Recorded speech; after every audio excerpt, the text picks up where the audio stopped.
नमस्कार डॉक्टर साहब। डॉक्टर साहब, हमारे इंडियन कॉन्स्टिट्यूशन के अंदर आर्टिकल 14 के बारे में बात की गई है, जो राइट टू इक्वालिटी के बारे में बात करता है। आप इसके बारे में क्या कहना चाहेंगे? अरे भाई साहब, पहले तो आप एक लॉयर हैं, तो आपको ये समझ लेना चाहिए कि जो राइट टू इक्वालिटी है ना, जो आर्टिकल 14 है ना, दो चीज़ें रखता है। उसमें दो चीज़ें हैं। एक तो है इक्वालिटी बिफोर लॉ।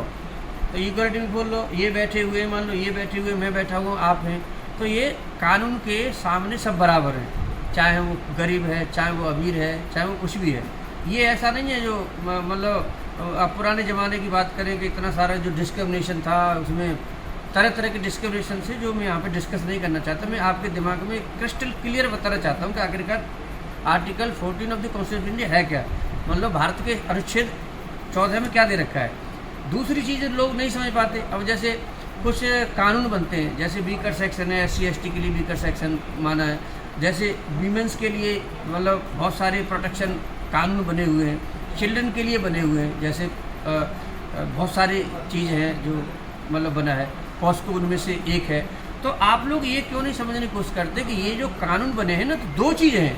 एक तो है इक्वलिटी बिफोर लॉ, और दूसरा है जो है ना equal protection of the law. तो ये भी इसके अंतर्गत आता है 14 में। जो आपने देखा होगा, जो मतलब और भी प्रॉब्लम जो इंडिया में चली, उनको मैं नाम नहीं लेना चाहता क्योंकि मैं अपने मुंह से नहीं कुछ कहना चाहता। तो कुछ लोग कहते हैं कि जी ये जो कर रही है सरकार, ये आर्टिकल 14 का वायलेशन है, अब उनको पता ही नहीं है। अरे मेरे भाई, जो कानून बने हुए भारत में, वो कानून को भी आर्टिकल 14 ये कहता है कि भैया उनको भी प्रोटेक्शन देना जरूरी है। तो यानी मैं दो बात कह रहा हूँ।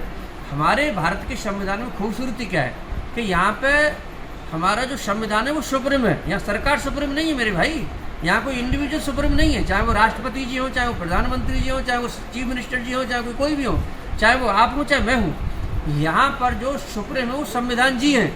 तो संविधान जी ने जो कहा है आपको मानना पड़ेगा।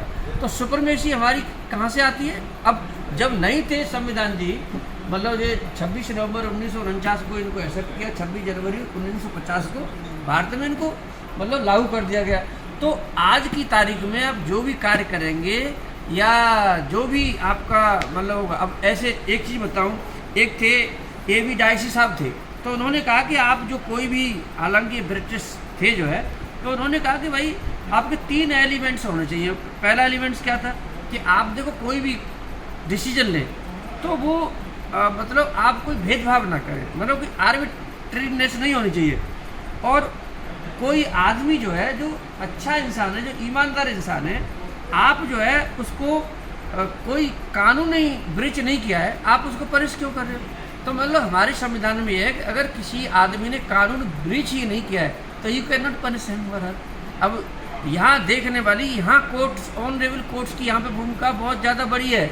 यहाँ ऑनरेबल लॉयर्स की भी बहुत ज़्यादा बड़ी है कि 10 आदमी संदेह का लाभ लेके तो निकल जाएं, लेकिन कोई निर्दोष आदमी नहीं फंसना चाहिए। इसका डायसी साहब का इशारा ये है। अब वो बात अलग है कि आज की डेट में एक निर्दोष भी फंस रहे हैं जो है, तो वो उसके लिए तो भाई सचेत रहना पड़ेगा, और इसीलिए हम जागृति। फिर उन्होंने कहा कि equality before the law, that is equal subjection. Subjection का मतलब होता है ट्रीटमेंट, चाहे वो गरीब है चाहे वो अमीर है, कानून के सामने सबका सब ट्रीटमेंट जो है सबके लिए बराबर होना चाहिए। ऐसा संविधान में है। वो अलग चीज़ है कि वो कोई अगर दुरुपयोग करता है अपने पद का, और गरीबों में अलग और अमीरों में उसकी मानसिकता को, भाई उसके लिए तो कुछ कर नहीं सकता ना। मैं संविधान जी में बता रहा हूँ कि संविधान जी क्या कहते हैं। तीसरी बात कही थी A.K. डायसी साहब ने जो है कि the primacy of the rights of the individual, that is the constitution is the result of the rights of the individual as defined and enforced by the courts of the law rather than the constitution being the source of the individual right. तो हमारे यहाँ पे देखो ये कितनी खूबसूरत बात है कि जो हमें राइट्स दिए गए हैं, जो भी फंडामेंटल राइट्स इंक्लूड किए गए हैं, ये भी संविधान में लिखे हुए हैं मेरे भाई।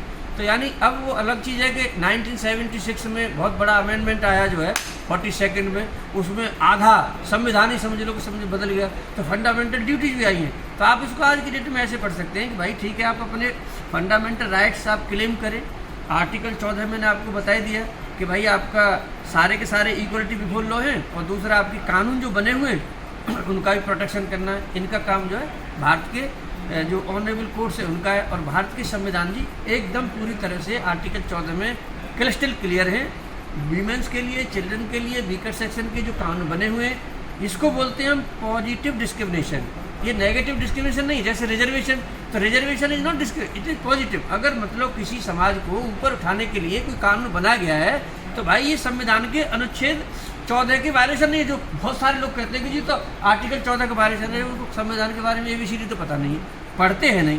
तो मेरा आपसे यही है कि भाई जो है ये देखो, ये वेयर एक्ट है और ये किताबें हैं, तो कुछ पढ़िए और पढ़ करके फिर डिबेट कीजिए। तो आज तक के लिए इतना ही, धन्यवाद। मुझे लगता है आर्टिकल 14 आपकी समझ में आया होगा। धन्यवाद, थैंक यू। बहुत बहुत शुक्रिया डॉक्टर साहब आपका समय देने के लिए। Thank you.